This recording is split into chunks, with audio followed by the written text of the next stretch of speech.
2026 தேர்தல்ல அதிமுக கூட்டணி வெற்றி பெற்றாச்சு. பாஜக எம்எல்ஏவும் உள்ள போயிட்டாங்க. அமைச்சர் பதவினா கேட்பீங்களா? இதுதான் முதல் கேள்வி கேட்டீங்க, வேற மாதிரி கேட்டீங்க. நான் அதுக்கான பதிலையும் சொல்லிட்டேன். அமைச்சர் ஆடுறாங்களா இல்லையா அப்படிங்கறதெல்லாம் கட்சி பின்னால முடிவெடுக்கும். தமிழக அரசின் திராவிட மாடல் ஆட்சி எப்படி மேம் இருக்கு? திராவிட மாடல் ஆட்சி தமிழ்நாட்டை சீரழிக்கிற ஆட்சி.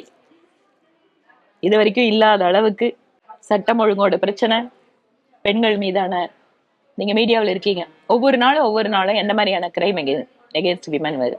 இப்ப காலையில நான் ஒரு வீடியோ பார்த்தேங்க. ஒரு வயசான பாட்டி ஆனமலையில கீரை வைக்கிறாங்க. அந்த அம்மா கிட்ட லோக்கல்ல இருக்கிற டிஎம்கே ஆபீஸ் வேற அவ்வளவு இன்ஹியூமனா நடந்துக்கிறாரு.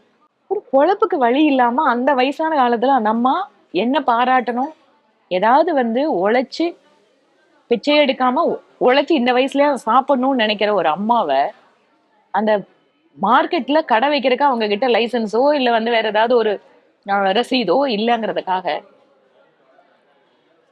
அவ்வளவு மனிதத்தன்மை இல்லாம ஒரு திமுகவோட யங்ஸ்டர் அந்த அம்மாவை மிரட்டுறாரு, மிஸ்பிஹேவ் பண்றாரு அப்படின்னா எந்த அளவுக்கு அவங்களோட மைண்டு, திமுகவோட அந்த அரசு அதிகாரம் ஏழை எளிய மக்கள் கிட்ட எப்படி நடந்துக்குங்கிறது அதெல்லாம் உதாரணமா இருக்கு.